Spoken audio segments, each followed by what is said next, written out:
بس ایسی زبان نہیں پڑھنی.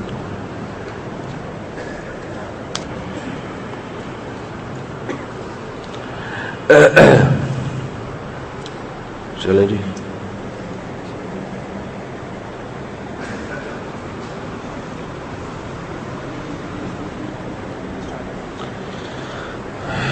ایک منٹ یہ میں بند کر دوں.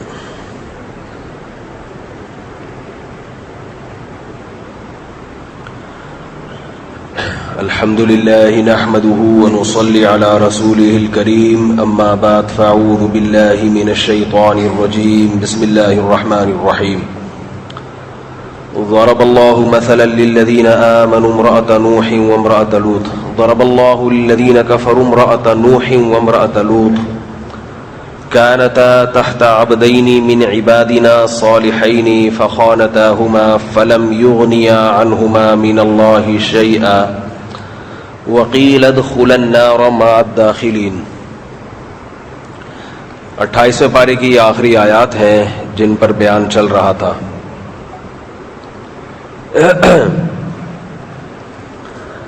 کہ اللہ تعالیٰ کافروں کے لیے حضرت نوح علیہ السلام کی بیوی اور لوط علیہ السلام کی بیوی کی مثال دیتے ہیں.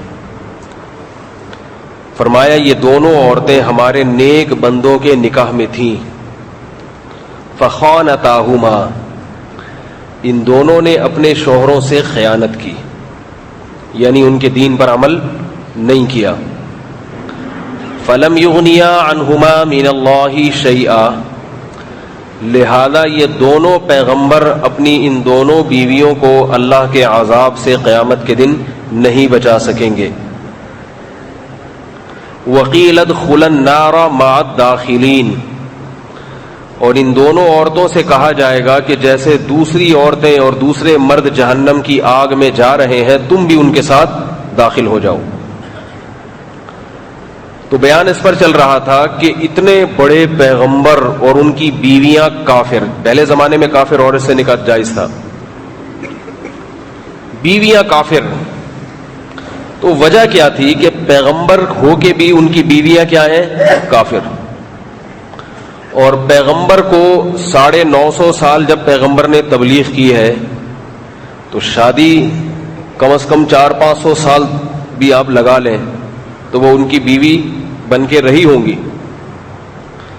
500 سال کوئی مرد اپنی بیوی کو تبلیغ کرے, ایک 500 سال اندازہ بتا رہا ہوں, ہو سکتا ہے اس سے بھی زیادہ ہو.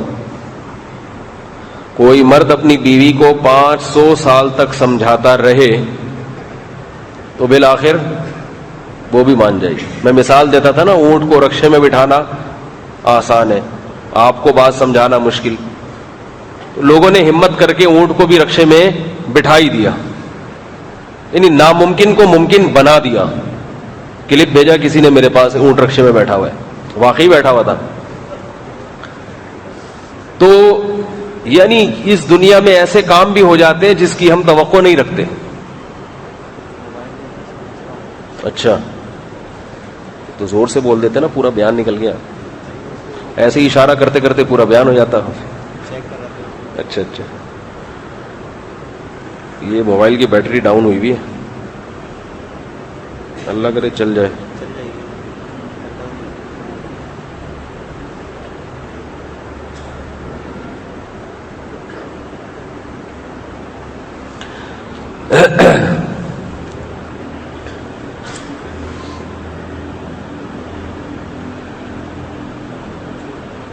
ہو گیا.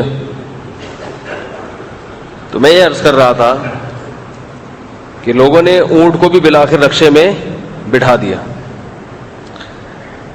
تو آپ سوچیں کہ کسی کی بیوی کتنی سخت مزاج کیوں نہ ہو, 4 سال 5 سال 6 سال 8 سال 10 سال میں تو کچھ نہ کچھ سمجھے گی نا.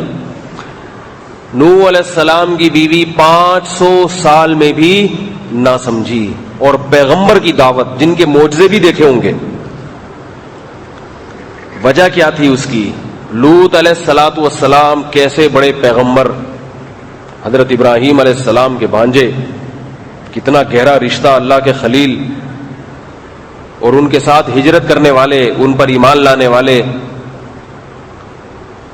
لیکن بیوی ان کی کافر بیوی، اور قوم میں اس برائی میں قوم کا ساتھ دے رہی ہے جس برائی کا اس کی ذات کو فائدہ نہیں ہے۔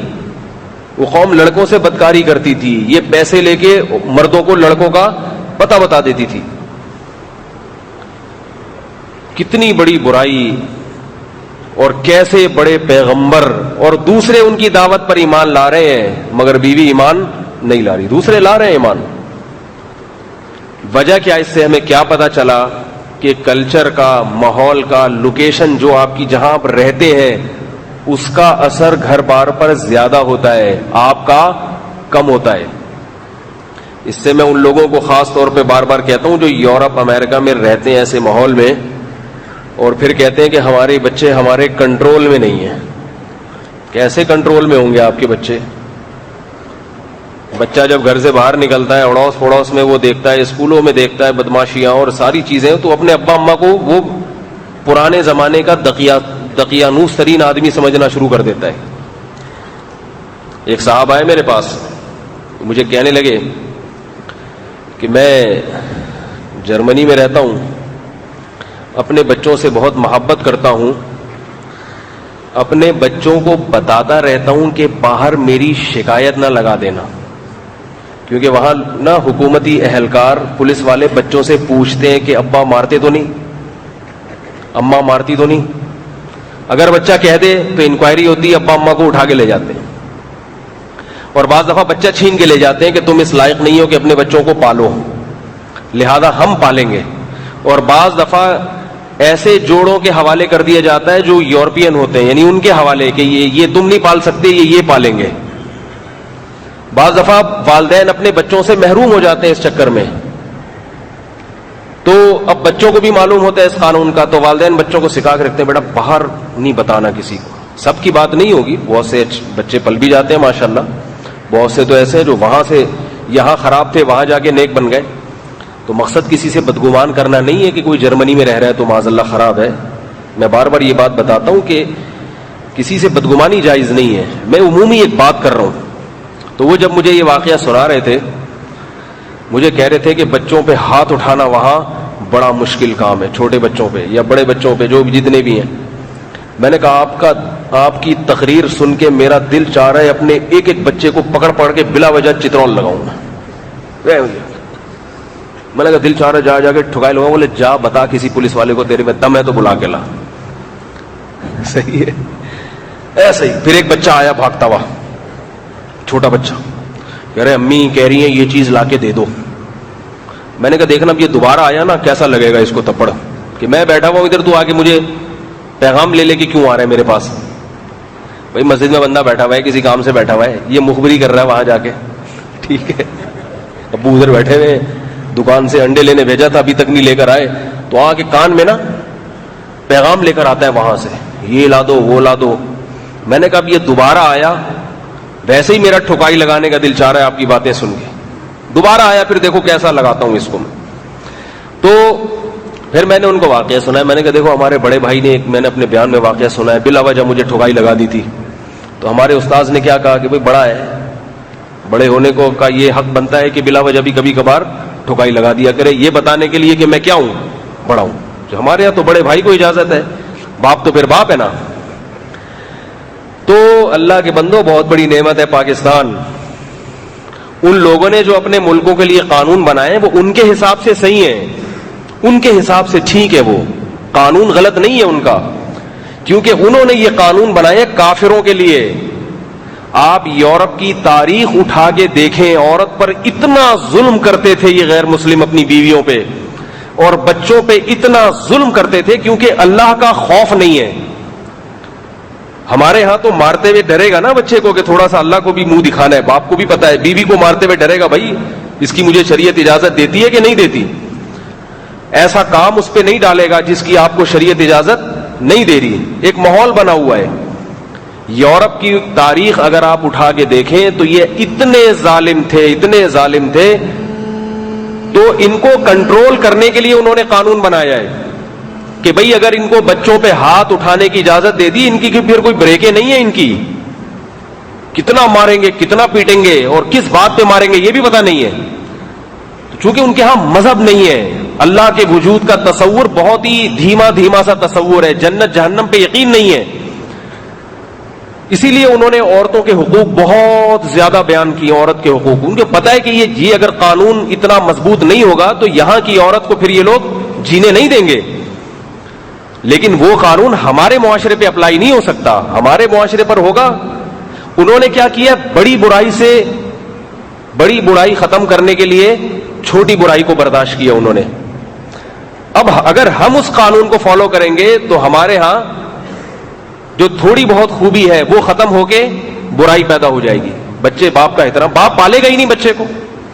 مجھے اگر پتا ہو کہ میں اپنے بچے پہ ہاتھ نہیں اٹھا سکتا تو آدمی کیوں کھلائے گا اس کو؟ بولے گا میں ساری زندگی محنت کر کے صبح و شام کی کمائی ان بچوں پہ خرچ کر دوں, ان کی تعلیم پہ, جب نہ انہوں نے بڑھاپے میں مجھے رکھنا ہے, بڑھاپے میں یہ اولڈ ہاؤس میں مجھے چھوڑ کے آ جائیں گے, اور زندگی میں حال یہ کہ میری ایک نہیں سنیں گے, میں ان کو ڈانٹ نہیں سکتا. میں اپنے امپلائی کو, میں باس ہوں تو ڈانٹ سکتا ہوں, اپنے جو ماتحت ہیں ان کو نہیں ڈانٹ سکتا, تو میرے کس کام کے ہیں یہ؟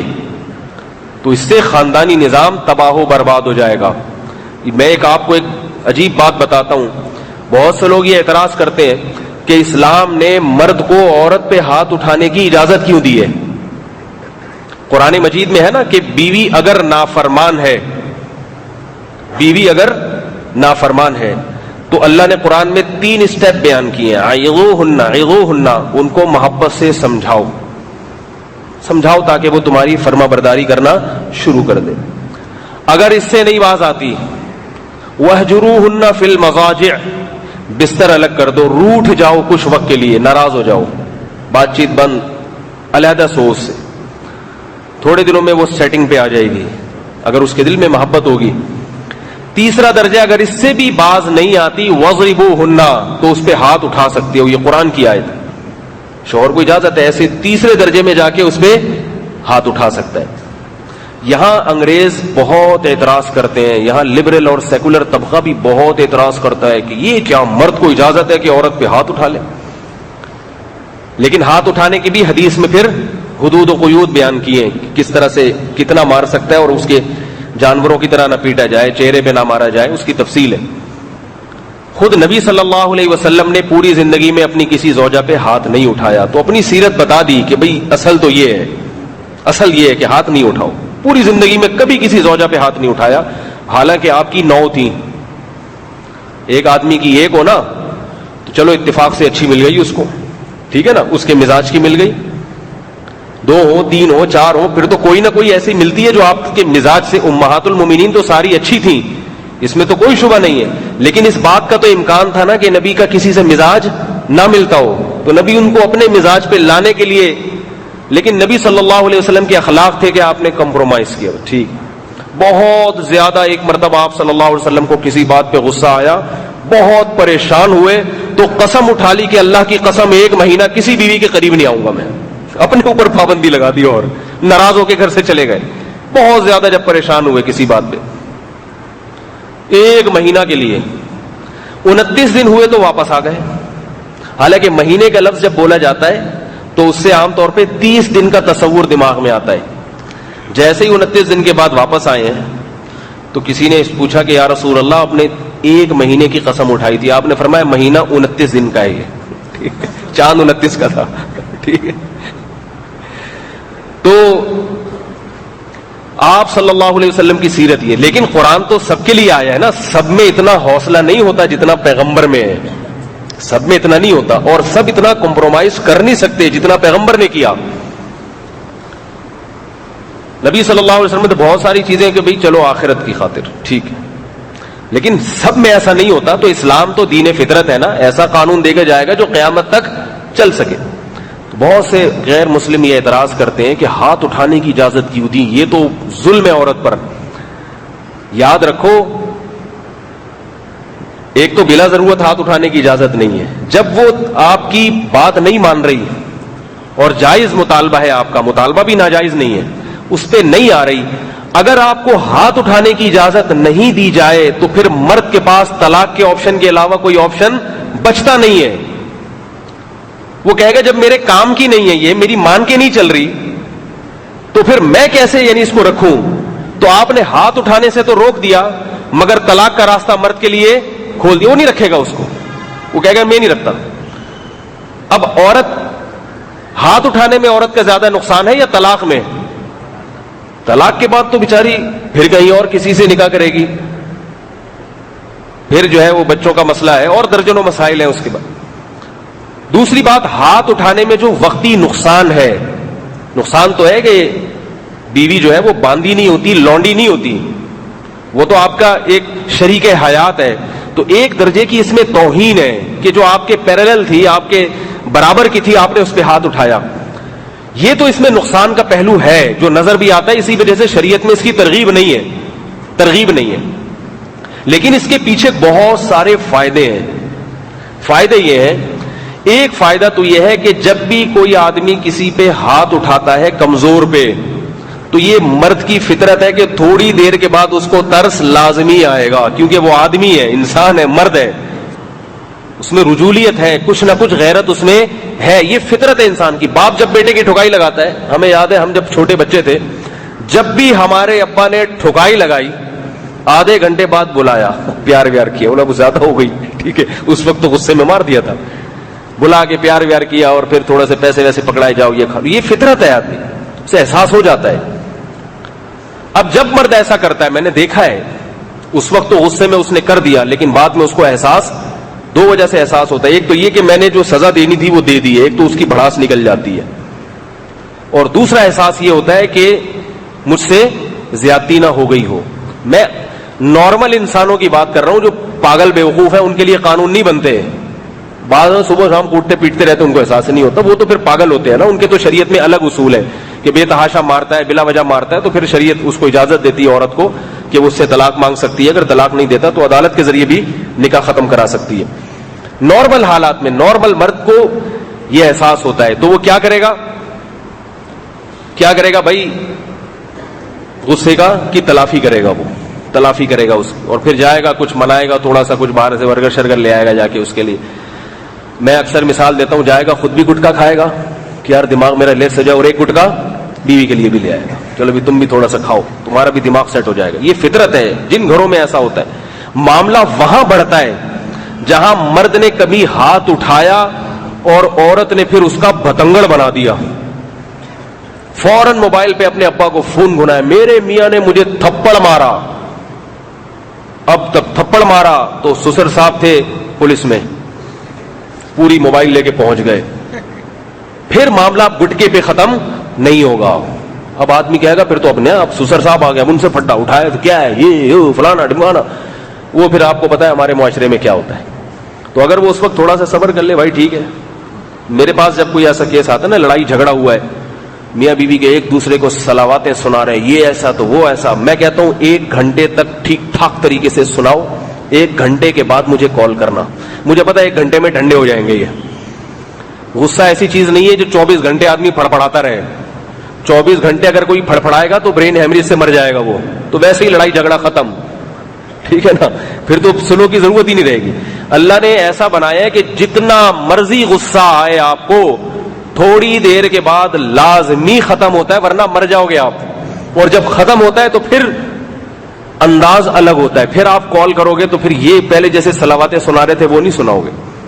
پھر آپ کہو گے بھائی وہ ایسا ہے کہ آئندہ ایسا نہ ہو، تو بڑے طریقے سے تمیز سے بات کرو گے.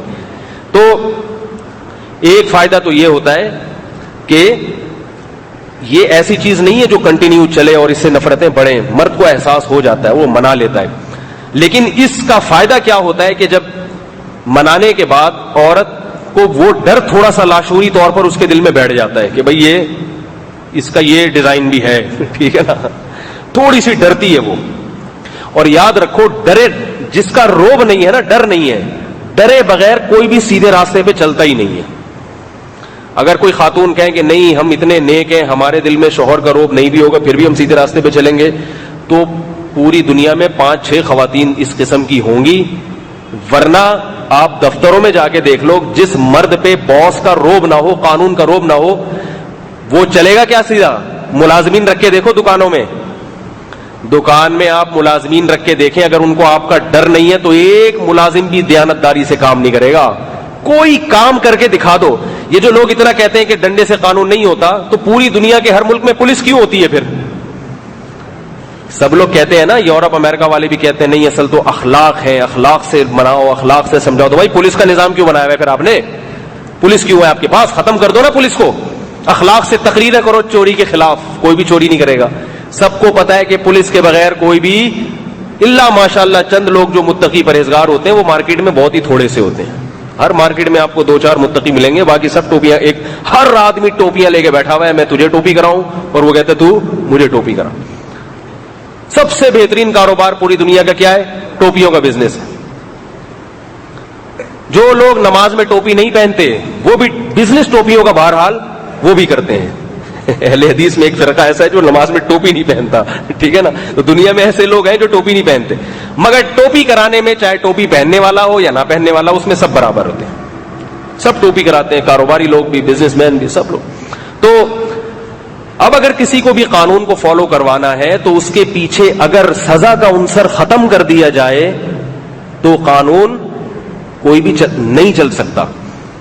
تو شریعت نے ترغیب تو دی کہ عورت پہ ہاتھ مت اٹھاؤ, مگر آپ گھر کے سربراہ ہیں اور آپ سمجھتے ہیں کہ میرے گھر کا نظام درہم برہم ہو رہا ہے, برہم ہو رہا ہے, خراب ہو رہا ہے نظام, اور بیوی کو محبت سے سمجھا رہا ہوں, معاملہ کنٹرول میں نہیں آ رہا, تو پھر شریعت نے آپ کو اجازت دی ہے کہ آپ اس پہ ہاتھ اٹھا سکتے ہیں, تاکہ آپ کا روب بیٹھے اس کے اوپر, اور آئندہ وہ تھوڑا ڈر سے آپ کی بات ماننا شروع کرے. کیونکہ گھر کے سربراہ ہیں آپ, اور کمپنی کا کوئی مینیجر ہو, سربراہ ہو, اس کو بھی اجازت ہوتی ہے. ہاں وہ مار نہیں سکتا, وہ آپ کو ملازمت سے نکال سکتا ہے, یہ اس بات کا ڈر ہوتا ہے. وہ آپ کی تنخواہ کم کر سکتا ہے. اب شریعت یہ کہہ دیتی کہ بیوی نافرمان ہے تو اس کا نان نفقہ کم کر دو, یہ اجازت نہیں دی شریعت نے. شریعت نے کہا بیوی جیسی مرضی نافرمان ہو, جب تک وہ آپ کی ہے انڈے پراٹھے آپ کو کھلانے پڑیں گے, پورا خرچہ اٹھانا پڑے گا. اس کی اجازت نہیں دی شریعت نے. اور اس کو جاب سے ہی نکال دیں یعنی طلاق دے دیں, اس کو بھی شریعت نے پسند نہیں کیا. ملازمت سے تو نکال دیں تو کوئی اتنا نقصان نہیں ہے, لیکن نکاح سے نکالنے کو شریعت پسند نہیں کرتی, اس کے نقصانات زیادہ ہیں. تو اس لیے شریعت نے اجازت دے دی, بھائی اس کے علاوہ کوئی آپشن نہیں ہے. اور اس میں ایک بہت بڑی حکمت کیا ہے, ایک اس پر سوال پیدا ہوگا کہ جیسے عورت پابند ہوتی ہے شوہر کی, اور بہت ساری ذمہ داریاں عورت پر ہوتی ہیں, تو مرد پہ بھی تو بہت سی ذمہ داریاں ہوتی ہیں. نہیں آ رہی بات سمجھ میں؟ تو اگر وہ مرد اپنی ذمہ داریاں پوری نہیں کر رہا تو پھر عورت کو بھی اجازت ہونی چاہیے کہ میاں پہ ہاتھ اٹھائے. یعنی یہ تو یک طرفہ قانون ہو گیا نا. آپ لوگ کی سمجھ میں نہیں آ رہا تو وہ بیوی کی سمجھ میں کہاں آئے گا جو آپ کی بیویاں گھروں میں بیٹھی ہوئی ہیں. سوال تو سمجھو اچھی طرح سے. یہ بہت اعتراض کرتے ہیں غیر مسلم. ابھی کچھ دن پہلے کوئی غیر مسلم خاتون آئی, 4 گھنٹے انہوں نے مجھ سے سوالات کیے. وہ بالکل سیکولر تھیں, یعنی اللہ کے وجود ہی کی منکر تھی وہ. تو وہ عجیب 4 گھنٹے اس نے عجیب سوالات کیے. تو میں جواب دیتا رہا. وہ جو اس کو لایا تھا نا, ہمارا شاگرد تھا, اس کو ابھی سن نہ لے گا ہی بیان ہو, لیکن آپ جانتے نہیں ہیں, غیبت نہیں ہے, سن لے گا تو مجھے پتا ہے غصہ نہیں آئے گا, کوئی اپنا ہی آدمی ہے. اس کو ہر آدھے گھنٹے بعد پیشاب آ رہا تھا. پتہ نہیں کیا پی کے آیا ہوا تھا وہ. پھر جناب جب 4 گھنٹے مکمل, وہ خاتون تو جانے کا نام نہیں لے رہی, اس کو اور سوالات پہ سوالات, میں جواب دیتا رہا. اسلام پہ بہت سارے سوالات کیے اس نے, تو میں جواب دے رہا ہوں. وہ انگلش میں اس کا ترجمہ بھی کر رہا تھا وہ شاگرد, اردو میں اس کو اردو میں, تو پھر وہ انگلش ایسے چل رہا تھا حساب. تو اب وہ ہر تھوڑی بار پیشاب آ رہا ہے اس کو, صحیح ہے. پھر کہتے ہیں پیشاب آ رہا ہے. میں نے کہا آپ دونوں یہاں سے پتلی گلی سے نکلو, ٹھیک ہے, کل آنا دوبارہ. خیر وہ شاگرد تھا اپنا چلا گیا. پھر اگلے دن آیا, پھر کافی لمبی بحث ہوئی, لیکن وہ پھر پیشاب نہیں آیا اس کو. الحمدللہ, اللہ کا شکر ہے, 3 گھنٹے شرافت کے ساتھ وہ بیٹھا رہا.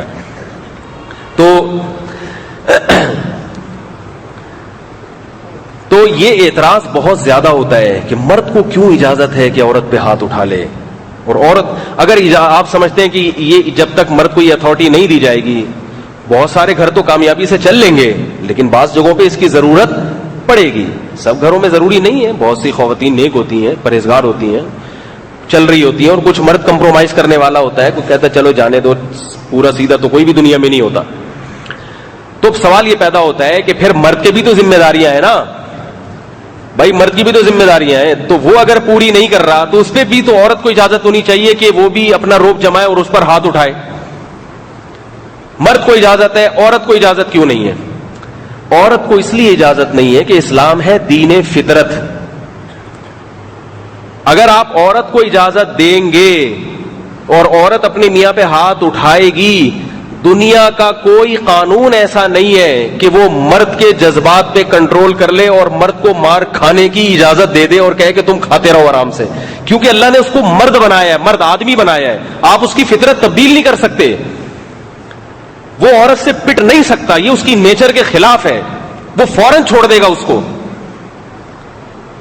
یہ جو مساوات کے قائل ہے نا کہ مرد اور عورت مساوی ہیں, تو وہی سوال پیدا ہوتا ہے اگر مساوی ہیں دونوں تو مرد بہادر کیوں ہے زیادہ؟ پھر اللہ نے مرد کو زیادہ بہادر بنایا عورت کے نسبت. خواتین چھپکلیاں چوہوں سے ڈرتی ہیں, مرد نہیں ڈرتا. تو یہ کیسی بات ہے کہ جو چھپکلی سے ڈرتی ہے اس سے پٹ جائے وہ مخلوق جو شیر سے بھی نہیں ڈرتا؟ یعنی چھپکلی سے ڈرنے والی, چوہے سے ڈرنے والی ایسے آدمی کو پٹ رہی ہے جو جنگوں میں, میدان جنگ میں لڑتا ہے. وہ کہے گا میں انڈیا سے نہیں پٹا, میں گھر میں آ کے بیوی سے پٹ رہا ہوں. ٹھیک ہے, میں انڈیا کے سامنے لڑتا ہوا یا اسلام دشمن ملکوں کے سامنے لڑتا ہوا گولے بارود میں, جیسے فوجی جو ہوتے ہیں وہ تو جاتے ہیں لڑتے ہیں, زیادہ تر فوج میں مردوں کو بھرتی کیا جاتا ہے. یورپ, امریکہ, کینیڈا, یہ لوگ خواتین کے حقوق کے بہت قائل تو ہیں, مگر ان میں بھی آرمی میں زیادہ تر مرد ہی ہوتے ہیں, خواتین بہت تھوڑی ہوتی ہیں. اگر کوئی کہنا ان میں خواتین بھی آرمی میں ہوتی ہیں, ان کا ریشو بہت کم ہوتا ہے. فائٹر جتنے بھی ہوتے ہیں, کمانڈو جتنے بھی ہوتے ہیں, 99% مرد ہی ہوتے ہیں. ان کو پتا ہے یہ لڑ سکتا ہے, وہ اس کو ٹریننگ دینا مشکل ہے. تو جو آدمی میدان کے لیے اللہ نے بنایا ہو, اس کو گھڑ سواری کے لیے بنایا ہو, جنگوں میں لڑنے کے لیے بنایا ہو, وہ گھر میں پٹے گا اس لیے کہ تاکہ پٹ پٹا کے وہ بیوی کا روب دل میں بیٹھا ہے, تو روب نہیں بیٹھے گا. اگر بیٹھ گیا تو ایسی بیوی خود, اس کی بیوی خود جان چھڑائے گی اس سے, بولے کہ تو آدمی ہے, پجامہ ہے, تو کیا ہے. تو اس لیے یہ غیر فطری حکم ہے, غیر فطری, یہ نیچر کے خلاف ہے. اس وجہ سے شریعت نے عورت کو اس کی اجازت نہیں دی ہے کہ وہ اپنے میاں پہ ہاتھ اٹھائے, اس کی اجازت نہیں دی ہے, بلکہ اس کے دوسرا طریقہ رکھا ہے. کیونکہ ایسا طریقہ اسلام کبھی بھی نہیں دے سکتا جو فطرت کے لحاظ سے قابل قبول نہ ہو اور معاشرے میں اس سے بجائے بننے کے اور فساد پیدا ہو جائے. اس لیے شریعت نے اس کا الگ راستہ رکھا ہے کہ اگر شوہر ظلم کر رہا ہے عورت پر, تو عورت دونوں طرف کے خاندانوں کے افراد کو بلا کے بٹھا کے پھر ان کو سمجھانے کی کوشش کریں. دونوں خاندان, بھائی تو کیا کر رہا ہے, تجھے اس لیے تھوڑی دی تھی کہ تو سٹے لگایا کرے گا باہر بیٹھ کے, ٹھیک ہے نا, تو ساری رات گٹر کے ڈھکن پہ بیٹھا رہے گا, بیوی کو وقت ہی نہیں دے گا. اور اس سے تھوڑی تجھے ہم نے اپنی بیٹی یا اپنی بہن دی تھی کہ بھائی تو اس سے جاب کروائے گا, خود یہاں پڑے ہو کر کھائے گا آرام سے. تو یہ تھوڑی ہم نے, یہ تھوڑی تھا, تمیز سے بات ہی نہیں کرتا ہے, تو جب بھی آتا ہے گالیاں دینا شروع کر دیتا ہے. یہ کوئی طریقہ تھوڑی, اس طرح سے اس کو سمجھایا جائے. قرآن کہتا ہے اگر اصلاح کرنا چاہے گا وہ آدمی, اپنا گھر بسانا چاہے گا, تو اللہ جوڑ پیدا کر دیں گے. اور وہ آدمی ہی نکھٹو ہے, صحیح ہے نا, وہ چاہتا ہی نہیں ہے, بعض لوگ چاہتے ہی نہیں ہیں. تو پھر اس کا شریعت نے حکم یہ دیا کہ عورت اس سے طلاق لے, عورت اس سے کیا کرے, مرد بدل دے, اس کے ساتھ نہیں رہے. کیونکہ مار کٹائی کے ذریعے بات سمجھ میں, مار کٹائی جب ہو جب طلاق دلوانی ہو, کیونکہ جب رشتہ ہی ختم کرنا ہے پھر مار کٹائی ہو. ویسے مار کٹائی ہو تو نفرت, وہ جیسے سالہ اپنے بہنوئی کو جا کے پیٹ دے تو بہنوئی غصہ کس پہ اتارے گا, اسی کی بہن پہ اتارے گا جا کے. میں جب نیو کراچی میں گیا, وہاں میں امامت کے طور پہ لگا, تو وہاں تھے گجراتی لوگ, گجراتی زبان بولتے ہیں. تو مجھے کہنے لگے کہ ہمارے ہاں جب کسی کو بددعا دی جاتی ہے تو ہم کہتے ہیں اللہ کرے کہ میں, اللہ کرے, ہاں کسی مرد کو جب بددعا دیتے ہیں نا, مرد کو نہیں, ایک تو یہ سسرالی رشتوں کے نام مجھے نہیں آتے, جب کسی آدمی کو بددعا دیتے ہیں تو ہاں اس کو کہتے ہیں اللہ کرے میں تیرا بہنوئی بن جاؤں.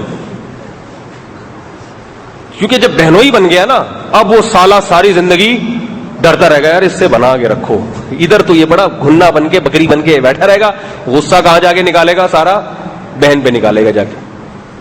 تو وہ ایسی عجیب ٹیکنیکل قسم کی بددعا, بھائی پہلی دفعہ سنی ہم, عجیب ٹیکنیکل. تو ایسے بھی لوگ دنیا میں پائے جاتے ہیں. حالانکہ نبی صلی اللہ علیہ وسلم نے کیا فرمایا, سب سے زیادہ قابل احترام وہ ہے, ابو داؤد کی حدیث ہے, جس کی بہن یا بیٹی تمہارے نکاح میں ہے, اور یہ اس کو کیا بنا کے دے رہے ہیں, گالی. یہ یاد رکھو, یہ جو سالے کا لفظ ہے نا, یہ ہندوؤں سے آیا ہے. ان کے ہاں سالہ ایک بہت برا لفظ ہے, جبکہ شریعت میں جو بیوی کا بھائی اور بیوی کے والد کا رشتہ وہ بہت ہی مکرم اور معزز رشتہ ہے. اس لیے اس کو برادر نسبتی کہا کرو. کتنا اچھا لفظ ہے اردو میں جو اصل لفظ ہے, برادر نسبتی, نسبتی بھائی, بردر ان لا انگلش میں کہتے ہیں. اس کا بالکل ترجمہ ہے یہ, بردر ان لا یعنی قانونی بھائی, یا یہ کہ نسبتی بھائی.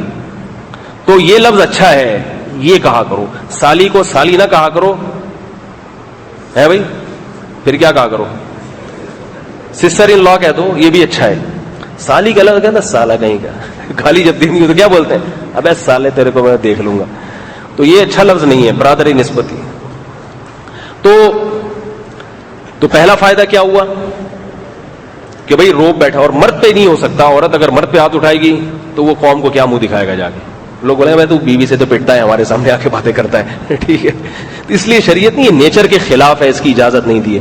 اور ایک تیسرا فائدہ جو مرد کو اللہ نے ہاتھ اٹھانے کی اجازت دی, وہ سب سے بڑا فائدہ ہے, اس لیے کہ انسان کو جس چیز کے بارے میں پتا ہونا کہ بوقت ضرورت میں اس پہ ہاتھ بھی اٹھا سکتا ہوں, اس میں انسان کو اپنائیت کا احساس ہوتا ہے کہ یہ میری ہے, میری. جیسے میں کہہ رہا ہوں نا, ہم لوگ اپنے بچوں سے بڑی محبت کرتے ہیں, پالتے ہیں, خرچ کرتے ہیں, بوقت ضرورت 2-4 لگا دیتے ہیں, ہمیں پتا کہیں نہیں بھاگے گا, ٹھیک ہے نا, غصے میں لگا بھی دیا, بھاگے گا کہیں نہیں, پھر پیار کر کے منا لیتے ہیں, پھر کھلاتے رہتے ہیں. جتنا میرے والد صاحب نے مجھے بہت پیٹا ہے الحمدللہ, اپنے ابا سے بڑا پیٹا ہوں, لیکن محبت بہت زیادہ کرتے تھے, بہت زیادہ کرتے تھے, سب سے ہی کرتے تھے, مجھ سے بھی بہت محبت کرتے تھے. تو پیٹتے بھی کوٹتے بھی رہتے تھے. ایک دفعہ تو باقاعدہ وہ لے کر آئے تھے پائپ مجھے مارنے کے لیے, کیونکہ میں روزانہ ٹیوشن سے ٹلا مارتا تھا, چھٹی کرتا, آج نہیں جانا. وہ بھی تنگ آ گئے تھے, تو ایک دن باقاعدہ بازار سے ایک پائپ لے کر آئے, بولے اسپیشل اس کے لیے لے کر آیا ہوں. تو اس زمانے میں ہوتا تھا, یہ چلتا تھا, کوئی منفی جذبات بچوں کے دل میں پیدا نہیں ہوتے تھے. پھر یہ بھی بتاتے تھے کہ آپ لوگ نہ کہیں شروع کر دیں, آج کل تھوڑا سا زمانہ چینج ہو گیا ہے, وہ تھوڑا سا پہلے ذرا ہو جاؤ. پھر ہمارا گھرانہ بھی مذہبی تھا, تعلیم بھی ہوتی تھی روزانہ, والد صاحب کی نصیحتیں بھی, تو ہمیں یہ پتا تھا کہ باپ کی مار اولاد کے لیے ایسے ہے جیسے کھیتی کے لیے پانی, یہ ہم نے سنا ہوا تھا. آج کل ابا بھی ٹی وی دیکھ رہے ہیں, ہمارے ابا نے, ہم نے نہیں کبھی دیکھا کوئی فلم دیکھی ہو, ٹی وی نہ کبھی ناول پڑھتے ہوئے دیکھا ہم نے اپنے والد صاحب کو, نہ کبھی ٹی وی دیکھتے ہوئے, نہ کبھی کیرم بورڈ کھیلتے ہوئے, نہ کبھی وقت ضائع کرتے ہوئے نہیں دیکھا. ایسا بھی کبھی نہیں دیکھا جیسے لوگ تھڑے بنا کے بیٹھ کے گپے مارتے ہیں. ہمیشہ ان کو کسی کام میں دیکھا ہے, یا تو تلاوت میں, یا تہجد میں, یا نماز میں, یا جو ہے آفس گئے ہوئے ہیں, جاب پہ گئے ہوئے ہیں, اس میں اپنے کام سے کام. اور اگر گپ شپ مارتے بھی تھے تو باہر دوست نہیں تھے, گھر میں بھی بچوں کے ساتھ, ہماری والدہ کے ساتھ, بچوں کے ساتھ بیٹھ کے گپ شپ. میں جو بیان میں لطیفے سناتا ہوں, بہت سارے لطیفے وہ ہیں جو ہم نے اپنے والد صاحب سے گھر میں سنے. تو ایسے ابا ہوں تو پھر وہ آدمی پٹ پٹا کے بھی کوئی اتنا بڑا مسئلہ نہیں ہوتا. تو نظریں بہت نیچی تھیں ان کی. جیسے والد صاحب کی جو وہ سسٹرز ان لاز اگر کبھی آ جاتی تھیں تو ہم نے نہیں دیکھا کہ والد صاحب ان سے فری ہوتے ہوں. آج کل تو عجیب عجیب حساب کتاب ہو گیا. بیوی کی بہنیں آئی ہیں, بیوی کو بھول گیا آدمی, کہتا ہے یہ مرے کسی طرح ٹرک کے نیچے آئے, مرے یہ کباب میں ہڈی بنی ہوئی ہے, یہ والی جو ہے نا, اور سالیوں سے فری ہو رہا ہے. بیوی پریشان ہے, کبھی مجھ سے مسکرا کے بات نہیں کرتے, اور جیسی میری بہنیں آتی ہیں تو ایسے فری ہو جاتے ہیں. یہ سارا تو اس سے کیا ہوتا ہے کہ بچوں کے دل میں باپ کی عظمت ختم ہو جاتی. بچے کہتے ہیں یار ہمارے ابا کردار کا اچھا نہیں ہے, جب بھی انٹی آتی ہیں ایسے فری ہو جاتے ہیں. ایک صاحب نے مجھے بتایا کہ یار میں جب بھی یورپ جاتا ہوں نا اپنے ابا کے ساتھ, مجھے بڑا غصہ آتا ہے. کہہ رہے ویسے میرے ابا ماشاءاللہ داڑھی بھی ہے, نمازی بھی ہے, وہاں جب بھی جاتے ہیں تو گوریوں سے ایسے مسافہ کرتے ہیں جیسے بہت عرصے کے پیاسے ہوں. جب بھی کوئی گوری آئے گی مسافہ, ہاتھ بڑھا بڑھا کے, کہہ رہے مجھے ہو رہا تھا ابا کیا کر رہے ہو. تو ایسی چیزوں سے کیا ہوتا ہے, بچے کے دل سے باپ کا احترام نکل جاتا ہے. تو پھر باپ اگر پیٹے گا, بچے کو مارے گا, تو بغاوت کا خطرہ زیادہ ہوتا ہے. تو جس چیز کے اپنے ہونے کا احساس ہوتا ہے نا, اپنائیت کا, آپ کی اولاد ہے, آپ کو پتا ہے بھائی میں ماروں گا تو ایسا نہیں کہ مجھے تھانے میں بند کرا دے, اس کو پالتا ہے انسان. تو اسی طرح بیوی ہے, مرد کو اگر بیوی کے بارے میں اپنائیت کا احساس ہو تو یاد رکھو مرد کو اللہ نے ایسی غیرت دی ہے چاہے کیسا ہی خراب ہو. جب اس کو یہ ایک دفعہ احساس ہو گیا نا یہ میری ہے, اس کے دل میں میرے سوا کوئی نہیں اور یہ مجھے چھوڑ کے بھاگنے والی نہیں ہے، تو پھر مرد عورت کی خاطر جان دے دیتا ہے، ٹکڑے کرا دیتا ہے اپنے. اللہ نے ایسی اس کے اندر صلاحیت رکھی ہے، وہ ٹکڑے کرا دے گا اپنے، وہ پھر اس پہ جان نشاور کر دیتا ہے. یہ اللہ نے مرد کو صلاحیت دی. اللہ ماشاء اللہ کوئی بہت ہی خراب ہو تو ایک الگ بات ہے، لیکن اوور آل یہ نفسیاتی ڈاکٹر کہتے ہیں، یہ جو سائیکولوجسٹ کے ماہر ہیں وہ کہتے ہیں یہ لِأَنَّ بِالرِّجَالِ مِنَ الْغَيْرَةِ مَا لَيْسَ بِالنِّسَاءِ. فقہاء نے یہ بات لکھی ہے 700 سال پہلے کہ اللہ نے مرد میں جو غیرت رکھی ہے وہ عورت کی نسبت کئی گنا زیادہ رکھی ہے. میں یہی بات ان خواتین سے بھی کہتا ہوں جو اپنے بھائیوں سے لڑتی رہتی ہیں اور دشمنیاں پیدا کر لیتی ہیں. اب بھائیوں کا کام ہوتا ہے گھر میں آ کے تھوڑا الٹی سیدھی اسٹائل میں بہنوں سے بات کرنا، یہ مردوں کی فطرت ہے، تھوڑے بد اخلاق ہوتے ہیں اور اللہ نے تھوڑا مردوں کو بد اخلاق بنایا بھی ہے تاکہ تھوڑے سے روب. دیکھو جو بیل ہوتا ہے نا ٹکرے مارنے والا اس سے سارے جانور ڈر کے رہتے ہیں. تو بیل ہے نا، چونکہ اس کا کام ہے ہل چلانا، محنت والا کام، تو اللہ نے تھوڑا روب رکھا ہے اس کا. تو ایسے ہی مرد کی ذمہ داریاں زیادہ ہیں تو اللہ نے تھوڑا سا اس کو پخروٹی بنایا ہے، تھوڑا سا غصے کا ہوتا ہے تیز. وہ پہلے زمانے کی عورتیں یہ بات جانتی تھیں کہ بھئی مرد تھوڑے غصے کے ہوتے ہی ہیں، تو وہ کہتی تھی اپنی بچیوں کو سمجھاتی تھی شوہر غصہ کرے بھئی یہ تو سارے مرد ہی ہوتے ہیں غصے والے، تو کوئی نہیں تھوڑی. آج کل نہیں سمجھاتی. آج کل جیسی میاں نے گالی دی فوراً بیٹی نے اماں کو فون، اماں نے فوراً پولیس کو فون کر دیا. پولیس کو فون کرنا پھر بھی اتنا غلط نہیں ہے، پھر وہ جو سارے جہاں میں فون ہو جاتا ہے نا اس سے مسئلہ خراب ہو جاتا ہے.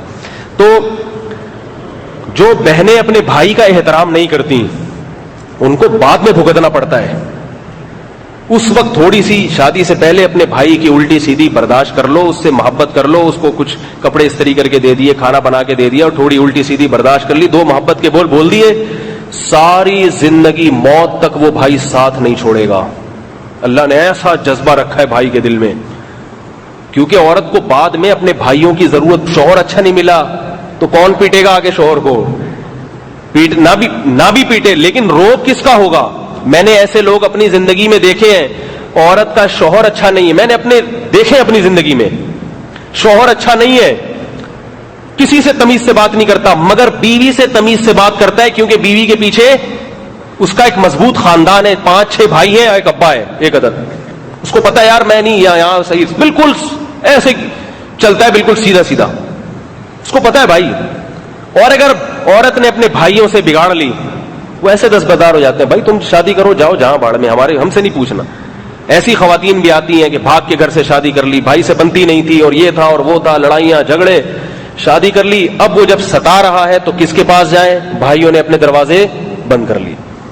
تو اللہ نے بھائی کو یہ غیرت رکھی ہے کہ اگر بہن اس کی تھوڑی الٹی سیدھی کڑوی کسیلی برداشت کر لے تو سمجھ لو کہ پھر وہ تھوڑا سا ظلم تو اللہ کرے گا، اللہ نہ کرے وہ ظلم جائز نہیں ہے، لیکن وہ جو اس کے بدلے میں دے گا نا وہ بہت زیادہ دیتا ہے، بہت ساری زندگی کے لیے وہ ٹینشن اٹھاتا ہے، اور وہ ساری زندگی کے لیے اگر اس کو کفالت کی ضرورت ہو تو کفالت کرتا ہے ساری زندگی کے لیے اس کی. تو یہ جو میں بتا رہا تھا نا کہ اپنائیت کا احساس ہو جاتا ہے مرد کو، تو اس سے وہ طلاق پر نہیں آتا، وہ جوڑ کے رکھتا ہے. گوروں کے ہاں اچھا ایک سوال پیدا ہوتا ہے کہ بھئی یہ سب طلاق سے بچنے کے لیے کہ مرد کو اجازت دے دی ہے بھئی، تو طلاق سے بچنے کے لیے اور بھی تو قانون بنائے جا سکتے ہیں نا، جیسے انگریزوں نے بنایا. انگریزوں نے طلاق سے بچنے کا کیا قانون بنایا؟ انگریزوں کے ہاں بیوی پہ ہاتھ نہیں اٹھا سکتے، وہ کہتے ہیں اگر آپ کو پسند نہیں ہے تو آپ طلاق دے دو، ڈیورس دے دو. اس سے ان کے ہاں ڈیورس کا ریشو بڑھ گیا، کیونکہ آدمی کو پتا تھا یار مانتی ہے نہیں، کوئی بات میری مانتی نہیں ہے، اب میں پولیس کو تھوڑی بتاؤں گا نہیں مان رہی میری بات، مجھے ہاتھ اٹھانے کی، مجھے ڈانٹنے کی اجازت نہیں ہے، ہاتھ اٹھانے کی اجازت نہیں ہے. تو انہوں نے کیا کیا؟ دڑا دڑ، ادھر شادی ادھر طلاق، ادھر شادی ادھر طلاق. تو پھر ان لوگوں نے قانون بنایا کہ جس آدمی نے اپنی بیوی کو طلاق دی وہ آدھی جائیداد دے گا اس کو. یہ اللہ کے قانون میں اور انسانوں کے قانون میں فرق دیکھیں. اللہ کا قانون وہ ہے جو ہمارے ہاں نافذ ہے، اور انسان کا قانون وہ ہے جو، اور انسان بھی دنیا کے ذہین ترین لوگ، دنیا کے ذہین ترین لوگوں کا بنایا ہوا قانون. انہوں نے قانون کیا بنایا کہ طلاق دی تو آدھی جائیداد بیوی کو دینی پڑے گی. تو اس کا گوروں نے بہت اچھا حل سوچا، انہوں نے کہا کاغذ میں طلاق دینے کی ضرورت ہی نہیں ہے. کیا خیال ہے بھئی؟ پیپر بنوانے کی کیا ضرورت ہے؟ بس چھوڑ دیا، گھر نہیں آؤں گا، ختم.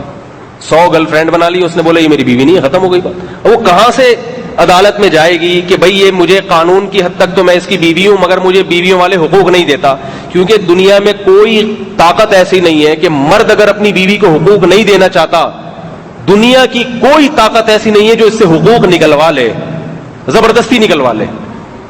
کیسے نکلوائیں گے؟ کیسے؟ ناممکن ہے یہ. تو اس نے کہا اگر آدھی جائیداد دیتے ہو تو ٹھیک ہے، ثبوت نہیں ہوگا، ویسے ہم نے کیا کر دیا؟ چھوڑ دیا. تو اب ایک آدمی رات کو گھر پہ نہیں آتا، دوسرے دن بھی نہیں آتا، تو کیا پولیس کو بتائیں گے کہ اس کو اس کے گھر بھیجو، یہ اس کی بیوی ہے؟ تو پولیس کتنے دن بھیجے گی؟ اور پھر پولیس والا خود کس کے پاس جائے گا؟ اس کی بھی تو بیوی بچے ہیں، کہ وہ سارا دن یہی کرتا رہے گا کہ جتنے میاں ادھر ادھر کے بھگوڑے ہیں بھاگے ہوئے سب کو پکڑ پکڑ کے ان کی بیویوں کے پاس بھیجا جائے. اور گن پوائنٹ پہ جب وہ جائے گا تو وہ کیا کرے گا وہاں جا کے؟ نہ بات کرے گا، بولے مجھے تو پولیس کی وجہ سے آیا ہوں یہاں پہ، میں تم سے. تو محبت، حقوق ایک ایسی چیز ہے کہ جب تک آپ کو اپنائیت کا احساس نہیں ہوتا، دنیا کا کوئی قانون آپ سے وہ حقوق نکلوا نہیں سکتا، کوئی قانون آپ سے نہیں نکلا. تو اسلام مرد کی فطرت کو جانتا ہے. اسلام نے کہا عورت کو مرد کے کنٹرول میں دے دو، بولے یہ تمہاری ہے، جب تک تم طلاق نہیں دو گے یہ کہیں شادی نہیں کر سکتی، اور بوقت ضرورت تم اس سے اپنی اطاعت کروا سکتے ہو اور اس کے لیے بوقت ضرورت ہاتھ بھی اٹھا سکتے ہو. یہ وہ بنیادی فلسفہ ہے جس کی وجہ سے مسلمانوں کا خاندانی نظام بچا ہوا ہے.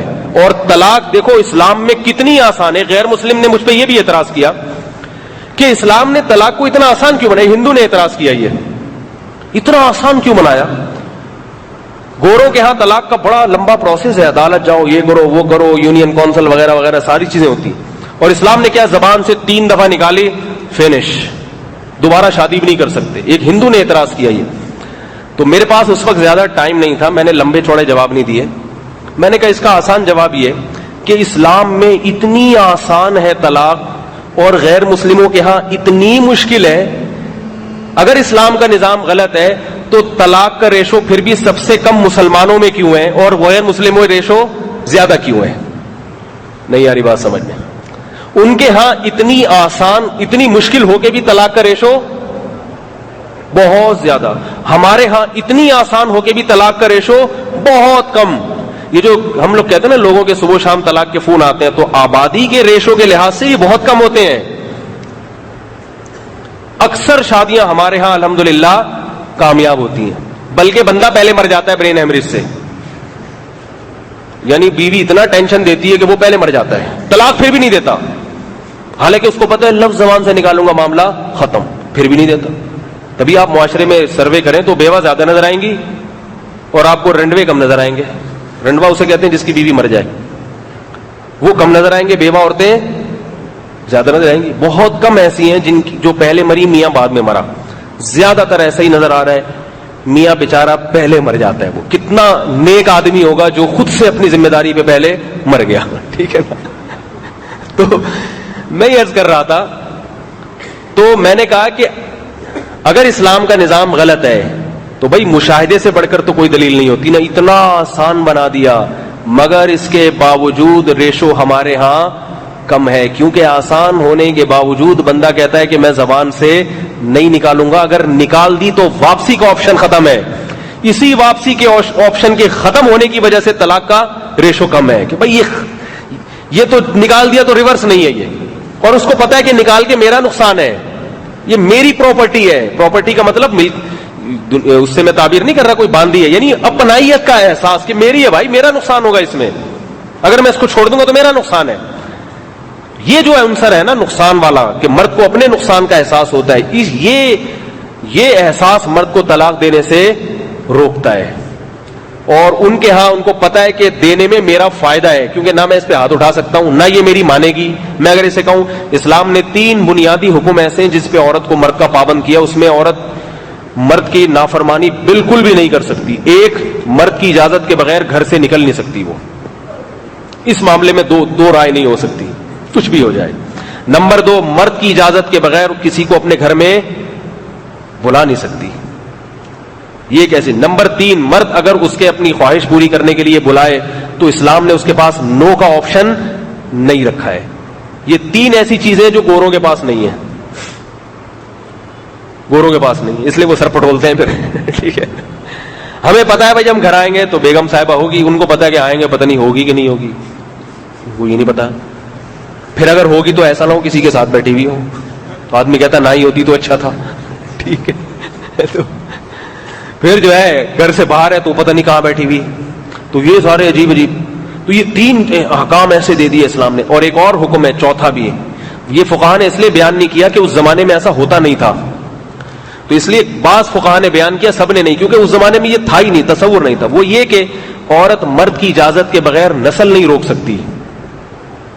یہ بھی ہے، آج کل بہت سی خواتین شوہر کو بتائے بغیر بچہ دانی نکلوا دیتی ہیں، یا کوئی ایسی ٹیبلٹ کھا لیتی ہیں کہ حمل رک جائے. تو شریعت نے عورت کو شوہر کی اجازت کے بغیر اس کی اجازت نہیں دی ہے کہ آپ حمل روک لیں، کیونکہ شوہر کی مرد کی خواہش ہے کہ وہ اولاد زیادہ چاہتا ہے، تو وہ آپ کو وہ پابند بنایا ہے شریعت نے کہ اگر وہ اولاد زیادہ چاہ رہا ہے تو آپ بریک نہیں لگا سکتی اس پہ. رہا یہ مسئلہ کہ وہ ہائے وہ تو یہ ہو جائے گا، ہائے اتنے بچے، یہ ہائے ہائے یہ گوروں کا انگریزوں کا بنایا ہوا ہے، ورنہ یہ نیچر ہے، فطرت ہے، اس سے صحت خراب نہیں ہوتی، بنتی ہے. چھوٹی سی بات کر کے بس میں بیان کو سمیٹتا ہوں. یہ بات خوب یاد رکھو کہ جو خواتین نسل روک لیتی ہیں بہت جلد بڈھی ہو جاتی ہیں، وہ ان کا وزن بھی بڑھ جاتا ہے، بوڑھی بھی ہو جاتی ہیں.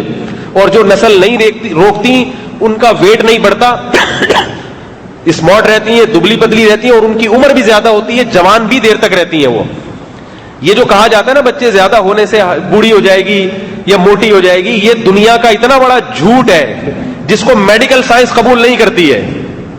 یہ تو صرف ان لوگوں نے لارے رپے دینے کے لیے میڈیا پہ بات اچھالی ہوئی. عورت اگر جوان رہنا چاہتی ہے، خوبصورت رہنا چاہتی ہے، سلم اسمارٹ رہنا چاہتی ہے، تو اسے اس پروسیس سے بار بار گزرنا پڑے گا، کیونکہ نیچرل ہے.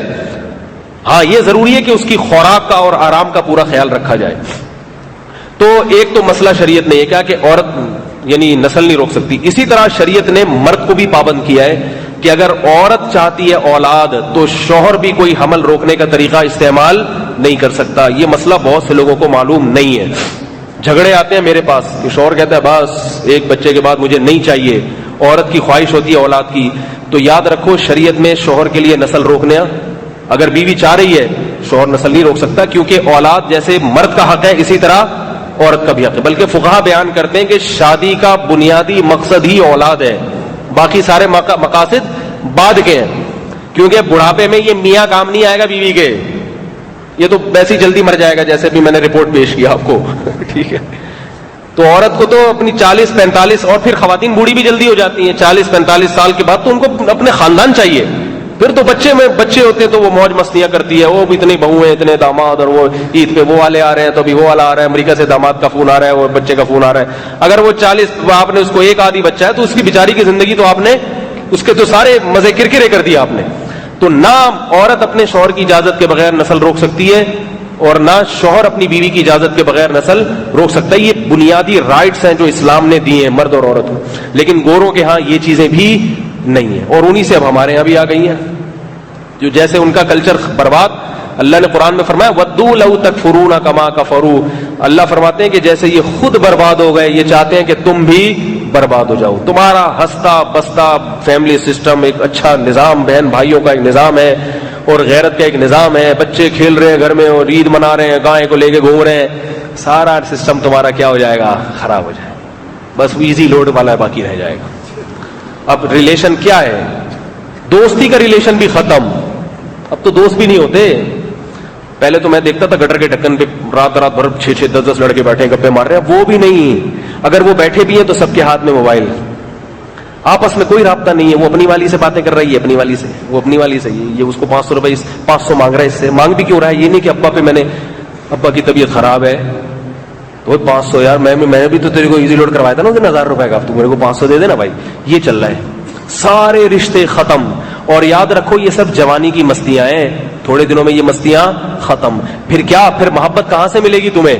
پھر محبت کے لیے وہی کرنا پڑے گا جو انگریز کرتا ہے. کتے پالو گے کتے. فرانس کے بارے میں ایک فرانسیسی کی رپورٹ میں نے پڑھی، اس نے کہا جب سے فرانسیسیوں کا فیملی سسٹم ختم ہوا، 2 بچوں کا سسٹم ان کے ہاں شروع ہوا، فرانس میں کتے پالنے کا رواج بڑھ گیا. کیونکہ اب ان کو محبت خاندانی نہیں ہے. بچے نہیں ہوں گے تو پھر آگے جا کے چاچا ماموں دادا نانی پھپھی خالہ یہ سارے ختم. ہمارے تو پھپھے پھپھیاں اتنی ہیں انہی کو افورڈ نہیں کر پاتے بھائی ہم.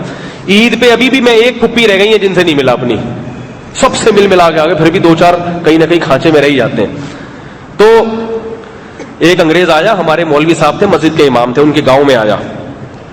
انگریز تھا وہ, پہلے آیا کرتے تھے بہت, آج کل حالات ایسے خراب ملک میں دہشت گردی کے اس طرح کے ہو گئے ہیں کہ وہ بھی آتے ہوئے ڈرتے ہیں, پہلے بہت آیا کرتے تھے. تو ایک انگریز آیا ہمارے امام صاحب کے سے, کافر تھا مگر ہمارے امام صاحب سے اس کی کہیں گپ شپ ہو گئی ہے. اس امام صاحب کا کوئی بیٹا تھا باہر ملک میں, تو اس سے گپ شپ ہو گئی. اس بیٹے نے کہا ابا یہ میرا فرینڈ ہے, انگریز ہے, آ رہا ہے گاؤں میں, ذرا دیکھنے آ رہا ہے پاکستانی کلچر, تو تھوڑا اکرام کیجیے گا. تو ہمارے امام صاحب کہتے ہیں وہ آ گیا. ہم نے کہا چلو بھائی ٹھیک ہے. اب جب گاؤں کے لوگوں کو پتا چلا کہ بھائی یہ ہمارا رشتے دار ہے, اس کا دوست ہے, یہ جو ہمارا بیٹا امریکہ میں اس کا دوست, تو اب اس دوست کا کوئی چاچا ہے, کوئی ماما ہے, کوئی پھپھا ہے, کوئی خالہ ہے, کوئی کزن ہے, اتنے رشتے دار, وہ سب اپنی رشتے داری جتانے کے لیے اس گورے کی دعوت کر رہے ہیں. تو وہ امام صاحب کہہ رہے ہیں, ہم نے کہا آج فلاں گھر میں دعوت ہے. وہ کیا لگتا ہے تمہارا؟ کہا وہ جو تمہارا دوست ہے نا اس کا چاچا لگتا ہے وہ. انگریز حیران ہے, چلو بھائی چاچے کے یہاں چلتے ہیں. شام کو فلاں نے دعوت کی ہے. کیوں بھائی؟ وہ دوسرا چاچا ہے. یہ بڑے والے چچا تو نمٹ گئے, چھوٹے والے 3 چچے اور ہیں. وہ انگریز 3-4 دن میں چچوں کو نمٹایا, تو پھر پھوپھیوں کا نمبر آیا, پھر خالاؤں کا اور ماموں کا نمبر آیا, پھر کزنوں کا نمبر آنا شروع ہوا, چچا زاد بھائیوں کا. وہ گورا, وہ امام صاحب بتا رہے تھے, سٹ پٹا گیا. بولے تم لوگ کی کیا ٹبر کی ٹبر تمہاری ماشاءاللہ فیملیاں ہیں, ہمارے ہاں آؤ. ایک آدھ آئے گا, وہ بھی فرینڈ نکلے گا. ابا کہاں ہے؟ وہ تو اولڈ ہاؤس میں بیچارے ہیں. ٹھیک ہے. ہمارے ایک شاگرد نے بتایا, کہہ رہے میں نے ایک یورپ میں ایک بڈھی عورت کو دیکھا, ایک چھوٹی سی گڑیا بچی, چھوٹی سی بچی کو واکر میں لے کے گھوم رہی ہے. چھوٹی سی بچی کو واکر میں لے کے گھوم رہی ہے بڈھی عورت. کہہ رہے مجھے بڑی خوشی ہوئی کہ اس بڑھیا کے پاس بھی ایک بچی ہے, پوتی نواسی ہوگی. بوڑھوں کو تو فطرت ہے کہ وہ نواسوں سے, پوتوں سے محبت کرتے ہیں. ان کو پیسہ تھوڑی چاہیے, ان کو تو یہ چیزیں چاہیے, محبت چاہیے, پوتے نواسے چاہیے. میں نے کہا چلو ایک بچی ہے جس کو یہ لے کے گھوم رہی ہے, ماشاءاللہ خوش و خرم. کہہ رہے جب میں قریب گیا تو میری آنکھوں سے آنسو نکل گئے. وہ بچی نہیں تھی, گڑیا تھی, بازار سے خرید کے کسی نے اس کو دے دی تھی. وہ بڈھی عورت بیچاری اس گڑیا سے کھیلتی تھی. نہیں آ رہی بات میرا خیال ہے. اس گڑیا سے کھیل کے اس کو پارک میں واکر میں گھماتی تھی. کیا تم یہ چاہتے ہو تمہارے ساتھ ایسا ہو میرے بھائی مستقبل میں؟ ہمارے ہاں بڑھیوں کو گڑیاؤں کی ضرورت نہیں ہے, انہیں انسانوں کی شکل میں گڑیاں بہت ملتی ہیں, انسانوں کی شکل میں بہت ملتی ہیں. تو یہ یورپ کا کلچر ان پہ سوٹ کرتا ہے میرے بھائی, ہم پہ سوٹ نہیں کرتا. خاندانی آدمی بنو, خاندانی, ٹھیک ہے نا, بال بچے ہوں, درجنوں بچے ہوں, کوئی مسئلہ نہیں ہے, خرچے اللہ پورے کراتا ہے, عزت بھی ملے گی. تو یہ بچے جیسے جیسے جوان ہوں گے تمہارا بازو بنیں گے, ایسا نوٹ چھاپ چھاپ کے تمہیں دیں گے نا, تمہارے لیے گننا مشکل ہو جائے گا. ہمارا ایک شاگرد, وہ 30 بہن بھائی, 30 بہن بھائی, ابا کی 3-4 شادیاں تھیں, 30 بہن بھائی. تو میں نے کہا یار تم کرتے کیا؟ انہوں نے کہا ابا کی چھوٹی سی دکان تھی, ہم جیسے جیسے بڑے ہوتے گئے ابا کی دکان سنبھالتے گئے. اب ہمارا دبئی میں کاروبار ہے. کہہ رہے ابا کو ہم گھر بٹھاتے ہیں, ابا یہاں بیٹھو, ہم ہیں نا کمانے والے. میں نے کہا 15 لڑکے تھے, 15 لڑکیاں. میں نے کہا تم لوگ اگر روزانہ ابا کو 100 روپے بھی بچا کے دے دو تو 1500 روپے تو کہیں نہیں گئے ابا کے. اور 15 بیٹیاں تھیں, تو وہ ان کی شادی بھی سب پہ ڈیوائڈ, ان کی ذمہ داریاں سب پہ کیا ہو گئی؟ ڈیوائڈ ہو گئی. اور جب اتنے سارے ہوتے ہیں تو پھر اتنے سارے لڑکے اس میں خود بخود ہو جاتے ہیں. ایسا نہیں ہوتا کہ ساری لڑکیاں ہی ہوں, اور وہ لڑکیاں بھی تو باپ کو محبت دیتی ہیں, وہ بھی تو اس کی خدمت کرتی ہیں. تو کیا تمہیں گوروں نے پتہ نہیں کس لائن پہ لگا دیا, بس گٹکوں پہ اور فلم پہ اور ویڈیو گیم کھیلتے رہتے ہیں سارا دن بیٹھ کے. ٹھیک ہے, میں کبھی ویڈیو گیم نہیں کھیلتا, بچپن سے چھوڑا ہوا ہے. مجھے حیرانگی ہوتی ہے کہ یہ وقت باقاعدہ نیت کر کے ضائع کرنا. ایک تو ہوتا ہے نا کہیں غلطی سے ضائع ہو گیا, کوئی ملنے آ گیا, ایک باقاعدہ میں نیت کرتا ہوں ٹائم ویسٹ کرنے کی. ویڈیو گیم کا تو یہی مطلب ہے, ٹائم ویسٹ کرنے کی نیت سے آپ باقاعدہ بیٹھتے ہیں. تو بیوقوفی ہے, حماقت ہے میرے بھائی, کیوں برباد کر رہے ہو؟ تو ان چیزوں میں وقت برباد نہ کرو. جو فطرت کا بنایا ہوا نظام ہے اس کی طرف آ جاؤ. خدا کی قسم اسلام نے جو قوانین دیے, جو باتیں بتائی ہیں, اس کا کوئی آلٹرنیٹ دنیا میں کسی کے پاس ہے نہیں. وہ انگریز عورت کا آخر میں آپ کو تبصرہ بتاؤں, اس نے کہا ٹھیک ہے میں اسلام قبول کروں گی, ایک شرط پہ میں دوسرے مذاہب کا بھی پہلے مطالعہ کر لوں. ٹھیک ہے, کمپیئر کروں گی اسلام کو دوسرے مذاہب سے. اردو تو سمجھتی نہیں تھی. ہمارا دوست بیٹھا ہوا تھا, میں نے اس کو بولا یہ جیسے ہی دوسرے مذاہب کو اسلام سے کمپیئر کرے گی نا تو کمپیئر کر ہی نہیں پائے گی، کیونکہ ہندوؤں کی طرف آئے گی تو پھر اس میں گائے آئے گی، پھر اس کی وہ آئے گی سیوا گائے کی، گائے ماں ہے، ٹھیک ہے نا، تو پھر پیشاب آئے گا گائے کا، اس سے سیوا، مندر میں جائے گی بدبو سے. ہماری مسجد میں بھی آئی وہ ادھر مسجد میں آئی، سروے کر کے گئی ہے ادھر مسجد گھوم گھام کی، شکر ہے آپ لوگ نہیں تھے. تو میں نے کہا جب یہ اس نے مسجد بھی دیکھ لی ہے، مسجد کا ماحول دیکھ لیا، مولوی صاحب بھی دیکھ لیے اس نے، اب یہ جا کے پنڈت جی کو دیکھے گی، پنڈت جی کا سر منڈا ہوا ہوگا، ایک لٹ یہاں سے نکلی ہوئی ہوگی، دھوتی پہن کے بیٹھے ہوئے ہوں گے، تو بولے گی ان سے میں کیا انٹرویو لوں، مجھ سے تو پھر بھی چلو 4 گھنٹے اس نے برداشت سے بات کر لی لیکن اس سے کہاں ہوگی کہ بھائی یہ میں نہیں، یہ نہیں، یہ والا نہیں چاہیے ہمیں. پھر میں نے کہا چرچ جائے گی تو چرچ میں وہ دیکھے گی، ہفتے میں ایک ہی دفعہ جاتے ہیں، ان کی کوئی 2-4 چیزیں رہ گئی ہیں بیچارے عیسائیوں کے پاس، اس کے علاوہ ان کے پاس کوئی مذہبی تعلیمات ہے ہی نہیں. یہودیوں کا سب کو پتا ہے دنیا میں کتنے بڑے فنٹر ہیں وہ، ٹھیک ہے نا، ساری دنیا میں ظلم ڈھایا ہوا ہے. میں نے کہا اس کو کمپیئر کرنے دو اسلام کو، انشاءاللہ اللہ نے چاہا تو یہ خود بخود سیٹنگ پہ آ جائے گی.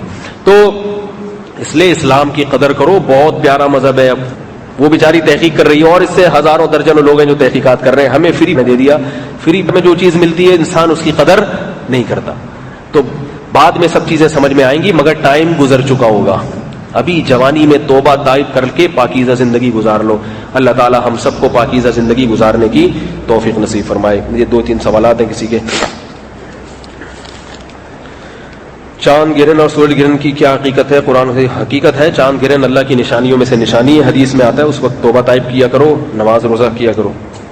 بعض پریگننٹ جو عورت ہوتی ہیں پریگننسی میں وہ گھر سے باہر نہیں نکلتی کہ چاند گرہن کی، اس کی کوئی ثبوت نہیں ہے. ویسے ہی عورت کو گھر سے باہر نہیں نکلنا چاہیے، بہتر ہے گھر میں ہی رہے. وہ ٹیسٹ ٹیوب بیبی اسلام میں جائز ہے؟ جائز ہے، اگر اس میں چند شرائط ہیں، اس کا بھی وقت نہیں ہے. مرد کا نیک ہونے کا کیا فائدہ ہوگا؟ کون سی عورتیں مرد کے نیک ہونے کی وجہ سے جنت میں جائیں گی اور کون سی نہیں جائیں گی؟ ہاں یہ بڑا اچھا سوال ہے کہ لوط علیہ السلام اور نوح علیہ السلام کے واقعے سے تو پتہ چلتا ہے کہ عورت کا شوہر اگر نیک ہے تو اس کو کوئی فائدہ نہیں ہوگا، لیکن یاد رکھو یہ کافر عورت کو نہیں ہوگا. اگر مسلمان عورت ہے تو میاں نیک اگر ہو تو اس کے نیک ہونے کا بیوی کو فائدہ ہوگا. وہ فائدہ یہ ہوگا کہ میاں صاحب جب جنت میں جائیں گے تو نیک آدمی کو ہمیشہ اپنی بیوی یاد آتی ہے، نیک تھا نا تبھی تو آئے گی نا یاد، نیک نہیں ہوگا تو کہے گا جان چھوٹی.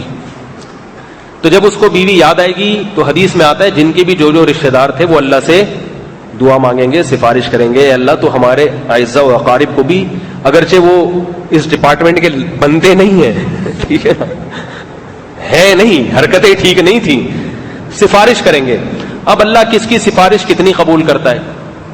عورت کی تھوڑی بہت کوتاہیاں تھیں اللہ ویسے ہی معاف کر دے گا چلو، اور اگر وہ بہت بڑی مجرم تھی تو یہ بھی ممکن ہے کہ اس سزا میں تخفیف ہو جائے. اللہ کہے بھائی ایک دم سے تیرے ساتھ جنت میں تو نہیں لاؤں گا، لیکن اس نے اتنے سال جہنم میں جلنا تھا تو 50% ڈسکاؤنٹ ہو گیا، ٹھیک ہے نا، 50% سزا معاف ہو گئی. تو یہ سفارش کتنی تگڑی ہے اور اس کے حالات کیسے ہیں. اور صرف یہ عورت کو فائدہ نہیں ہوگا، نیک بیوی کا اس کے شوہر کو بھی فائدہ ہوگا. بیوی جنت میں چلی گئی، میاں ادھر ہی رہ گیا بیچارہ، ٹھیک ہے، تو وہ نیک بیوی بھی کہے گی اللہ تھا تو میرا میاں بہرحال جیسا بھی تھا، اب تو صحیح ہو ہی جائے گا، جنت میں آ کے تو صحیح ہو ہی جائے گا. تو یہ فائدہ ہوتا ہے ایمان جو ہے نا، ایمان اس کا بہرحال فائدہ ہوگا. اور قرآن سے یہ بات ثابت ہے کہ ہم ان کے اہل خانہ کو ان کے ساتھ ملا دیں گے. والذین آمنوا واتبعتهم ذریتهم بایمانهم الحقنا بهم ذریتهم وما التناهم من عملهم من شیء. تو اللہ فرماتے ہیں ہم ان کے تمام اہل خانہ کو اس کے ساتھ، کیونکہ اس کو اپنی یاد آئے گی نا، دوستوں یاروں اور رشتہ داروں کے بغیر جنت میں مزہ تھوڑی آئے گا. آپ جنت میں چلے گئے مگر کوئی بندہ جاننے والا ہی نہیں ہے، کوئی پشتو بول رہا ہے، کوئی سندھی بول رہا ہے، آپ کا کوئی اردو بولنے والا مل لیا نا آپ کو. ویسے تو سب عربی بولیں گے، میں ایک مثال دے رہا ہوں سمجھانے کے لیے. تو آپ سب سے پہلے اپنے ریلیٹیو کو تلاش کرتے ہیں. ریلیٹیو سارے کہاں ہیں آپ کے؟ ادھر پڑے ہوئے ہیں. تو آپ اللہ سے کہو گے اللہ میں تو مزے کر رہا ہوں لیکن یہ مزہ نہیں آ رہا جتنا آنا چاہیے تھا. تو قرآن میں آتا ہے کہ ہم اس کی دعا سنیں گے اور ان کو اس کے ساتھ ملا دیں گے. لیکن کب ملایا جائے، کتنا عرصہ لگے، یہ پھر اللہ ہی بہتر جانتا ہے. اس لیے اس پہ اعتماد کر کے نہیں بیٹھا جا سکتا کہ لازمی ہوگا اور فوراً ہو جائے گا، یہ ضروری نہیں ہے. مفتی صاحب اہل حدیث حضرات داڑھی لمبی کیوں رکھتے ہیں؟ جب ہم بولتے ہیں تو وہ کہتے ہیں کہ نبی نے کہا کہ داڑیاں بڑھاؤ اور مونچھیں گھٹاؤ. حدیث میں آتا ہے, بخاری مسلم کی حدیث ہے, رسول اللہ صلی اللہ علیہ وسلم نے فرمایا داڑیاں بڑھاؤ, اعفوا اللحا, اعفا کہتے ہیں اپنے حال پہ چھوڑ دینا. اہل حدیث کی ساری چیزیں غلط نہیں ہوتی, کچھ صحیح بھی ہوتی ہیں, ٹھیک ہے, بلکہ بہت ساری صحیح بھی ہوتی ہیں, ہماری بھی سب صحیح ہیں, ان کی بھی فروعی اختلافات ہیں. ان سے جو ہمارا بنیادی اختلاف ہے وہ یہ کہ بھئی کسی ایک مسلک کو فالو کیا جائے. قرآن حدیث پہ سب چلتے ہیں, ایک مسلک کو فالو کریں, اگر نہیں کریں گے تو پھر اس میں اختلافات بڑھ جاتے ہیں. مثال کے طور پر کوئی طلاق دے دیں, اب فقہ حنفی میں طلاق اگر دی تو فقہ حنفی کے پوری دنیا میں جس عالم سے بھی مسئلہ پوچھیں گے وہ کہے گا طلاق واقع, ایک طلاق دی ہے تو ایک ہو گئی, دو دی ہیں تو دو ہو گئی, تین دی ہیں تو تین ہو گئی. لیکن اہل حدیث حضرات کی اپنی اپنی تحقیقات ہوتی ہیں, ان کے علماء کی, سب کی نیت یہی ہوتی ہے قرآن و حدیث کو فالو کرنے کی, اور جتنی اللہ نے جس کو سمجھ دی وہ حساب سے تحقیق کرتا ہے, لیکن اس تحقیق میں جواب کیا ہوتے ہیں, مختلف. اب طلاق کے مسئلے کو آپ لے لیں, ایک آدمی نے 3 طلاقیں ایک مجلس میں دے دی, بعض اہل حدیث کہتے ہیں تینوں واقع ہو گئیں. خود اہل حدیث میں ایسے علماء موجود ہیں جو کہتے ہیں تینوں. حافظ زبیر علی زئی جو ابھی جن کا انتقال ہو گیا, اہل حدیث کے بہت بڑے مفتی تھے, وہ یہ کہتے تھے اکٹھی 3 طلاقیں 3 ہی ہوتی. اب اگر آپ کسی ایک مسلک کو فالو نہیں کر رہے, حنفی, شافی, مالکی, حنبلی کو, تو آپ اہل حدیث کے پاس جاؤ گے, آپ کہتے ہو میں اہل حدیث ہوں, تو بھئی اہل حدیث میں حافظ زبیر علی زئی کا فتویٰ کیا ہے, تینوں ہو گئی, اور ان میں زیادہ تر علماء کا فتویٰ یہ کہ 3 نہیں ہوئی. اب ایک ہوئی ہے کہ نہیں ہوئی ہے, اس میں پھر 2 رائے ہیں. اگر آپ نے پاکی کے حیض کی حالت میں طلاق دی ہے, حیض کی حالت میں, تو اہل حدیث میں اکثر علماء یہ کہتے ہیں کہ ایک ہو گئی ہے, اور ان میں بڑے بڑے محقق ایسے بھی گزرے ہیں جو کہتے ہیں ایک بھی نہیں ہوئی ہے. نہیں یاری بات میرا خیال ہے, چاہے 3 ہی دے دی ہو حالت حیض میں تو بھی ایک بھی نہیں ہوئی ہے. پھر اگر پاکی کے ایام میں دی ہے تو پھر ہم بستری کرنے کے بعد دی ہے, تو پھر اہل حدیث کے اس میں 2 مسلک ہے. اگر ہم بستری کر لی پھر طلاق دی, وہ کہتے ہیں ایک بھی نہیں ہوئی ہے, سمجھ آ رہا, اور بعض علماء کہتے ہیں ان کے ایک ہو گئی ہے. نہیں آ رہی بات سمجھ میں. پھر جو کہتے ہیں نہیں ہوئی ہے, بلکہ جو کہتے ہیں ہو گئی ہے, پھر ان میں 2 جماعتیں ہیں. وہ کہتے ہیں اگر ہم بستری کے کیے بغیر آپ نے طلاق دے دی, ہم بستری کیے بغیر, طلاق تو واقع ہو گئی, مگر پھر اس میں 2 رائے ہیں ان کے علماء کی. بعض علماء کہتے ہیں کہ اگر آپ نے اس طلاق سے رجوع نہیں کیا اور رجوع کیے بغیر اگلے طہر میں دوسری دے دی تو دوسری نہیں ہوگی, پہلے آپ کو رجوع کرنا پڑے گا. اور بعض کہتے ہیں نہیں, اگر رجوع کیا یا نہیں کیا دوسرے میں دوسری بہرحال ہو جائے گی. تو میں یہ کہتا ہوں کہ بھائی ٹھیک ہے, اہل حدیث علماء کو ہم برا نہیں کہتے, وہ بھی بیچارے اپنی سمجھ کے مطابق قرآن و سنت کو فالو کرنے کی کوشش کرتے ہیں, مگر اس عوام کا کیا بنے گا, عوام کا کیا بنے گا؟ اس میں تو پھر ہر آدمی کی اپنی ریسرچ ہوتی ہے نا, اپنی تحقیق ہوتی ہے, وہ اس تحقیق کے مطابق جواب دیتا ہے. تو اسی وجہ سے علماء کہتے ہیں کہ انتظامی امر ہے, انتظامی معاملہ ہے, نظام کو چلانے کے لیے یہ ضروری ہے کہ بھئی کسی ایک مسلک کو باقاعدہ فالو کیا جائے. نظام کو چلانے کے لیے شریعت میں نہیں ہے کہ ایک مسلک کو آپ لازمی فالو کریں, لیکن شریعت میں یہ تو ہے نا کہ نظام کو چلانا ضروری ہے. اللہ فساد کو پسند نہیں کرتے, نظام کو چلانا لازمی ہے. تو جس چیز پہ نظام کا چلنا موقوف ہوگا وہ خود بخود واجب ہو جائے گی, اس لیے کہا جاتا ہے. یہ سمجھ میں نہیں آ رہی میرا خیال ہے بات. تو یہ ہماری رائے ہے, اگر کوئی اس رائے سے اتفاق کرے ٹھیک ہے, نہیں کرے تو پھر وہ جس رائے سے اس کی سمجھ میں آ رہی وہ کر لے. کیا خیال ہے, لڑنے کی ضرورت. میں نے وہ دن بیان کیا کہ چوتھے دن قربانی جو ہے نا قرآن و سنت کے خلاف ہے.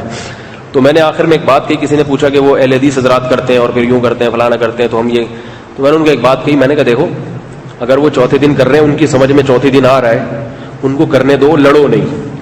کیونکہ لڑو گے, میرا بیان آپ نے چوتھے دن قربانی ناجائز زور سے چلا دیا, وہ اونٹ لا کے کر رہا ہے, آپ نے بیان چلا دیا, تو آپس میں پھڈا ہوگا, اونٹ ہنسے گا, اونٹ کہے گا مارنا مجھے تھا, مجھے چھوڑ دیا, اور مار ایک دوسرے کو رہے ہیں. تو جس کی قربانی کرنی ہے نا اسی کو کرو, آپس میں ایک دوسرے کے گلے مت کاٹو. ایک تو گلا چھری سے کاٹنا ہوتا ہے, ایک عزتوں کو اچھال کے کاٹنا ہوتا ہے. تو اس لیے ہم عوام کو کہتے ہیں بھائی ایک مسلک کو فالو کرو, جس کی سمجھ میں آ جائے ٹھیک ہے, اگر نہیں آ رہا تو پھر جو آ رہا ہے وہ ٹھیک ہے. کیا خیال ہے, جو آ رہا ہے وہ ٹھیک ہے. پولیس میں ہم نہیں ہیں اور پھر ہم گمراہی کے فتوے نہیں لگاتے کسی پر کہ وہ سے لوگ کہتے ہیں جس کے پیچھے نماز ہو جاتی ہے, بھائی کافر نہیں ہے وہ بیچارہ, قرآن و سنت کے جتنی اللہ نے اس کو فہم دی اس حساب سے قرآن و سنت کو وہ فالو کر رہا ہے. تو ہر آدمی سے اس کی سمجھ کے حساب سے قیامت کے دن معاملہ ہوگا. اس کی یہ ہماری سمجھ میں نہیں آ رہا تو ہم سے, اگر ہم نے چھوڑ دیا مسلک تو ہم سے ہماری ٹھکائی ہوگی. اس کی سمجھ اتنی تھی تو اس سے اسی کی سمجھ کے حساب سے معاملہ ہوگا. موسیٰ علیہ السلام کے دور میں واقعہ بیان کیا جاتا ہے نا, اس واقعے کی سند کی مجھے تحقیق نہیں ہے, لیکن واقعے سے جو مضمون ثابت ہوتا ہے وہ درست ہے. وہ واقعہ یہ کہ موسیٰ علیہ السلام جو تھے نا، وہ انہوں نے کسی بندے کو دیکھا، وہ کہہ رہے اللہ تو میرے سامنے ہوتا، تیری بال بناتا، میں تیرے پاؤں دباتا. اب واقعہ پتہ نہیں ٹھیک ہے یا نہیں ہے، لیکن اس سے جو مضمون ثابت ہو رہا ہے وہ درست ہے. میں تیرے پاؤں دباتا، میں تجھے کھانا کھلاتا، میں تیری خدمت کرتا. موسیٰ علیہ السلام نے کفر کا فتویٰ لگا دیا اس کو. تو اللہ کو کیا سمجھ رہا ہے بھائی؟ ٹھیک ہے، اس کو ڈانٹ لگائی ٹھیک ٹھاک کہ تو کافر ہے، دائرہ اسلام سے خارج ہے. تو کہتے ہیں موسیٰ علیہ السلام کو اللہ نے وحی کی کہ اے موسیٰ تو برائے وصل کردن آمدی، نے برائے فصل کردن آمدی. علامہ رومی نے اس کو ایک فارسی کے شعر میں، اللہ نے موسیٰ علیہ السلام کو ڈانٹ لگائی کہ وہ اللہ سے محبت کر رہا ہے، اس کو اللہ نے جتنی سمجھ دی ہے وہ اس حساب سے کرے گا. اس کے پاس ہے موسیٰ تیرے جیسا دماغ تھوڑی ہے، وہ تو بیچارہ دیہاتی گنوار آدمی، وہ جتنی اس کو اللہ نے سمجھ دی وہ اسی کے حساب سے کرے گا. تو نے اس کو ڈانٹ لگا کے مجھ سے دور کر دیا، تو برائے وصل کردن آمدی، تو اللہ کی مخلوق کو اللہ سے جوڑنے کے لیے آیا ہے، اللہ سے دور کرنے کے لیے نہیں آیا. تو اس لیے ہم فتوے شتوے نہیں لگاتے، ہم کہتے ہیں جنت میں انشاءاللہ سارے جائیں گے، سارے فرقہ ناجیہ ہے، ٹھیک ہے، لیکن طنز نہ کرو. بعض جو ہمیں بیوقوف سمجھتے ہیں نا کہ یہ مقلد ہیں تو یہ مشرک ہیں، یہ قرآن حدیث کو چھوڑتے ہیں، چھوڑتے ووڑتے نہیں ہے بھائی. آؤ کبھی قرآن حدیث پہ بات چیت کر کے دیکھو تو انشاءاللہ پتہ چلے گا. اچھا بھائی، اگر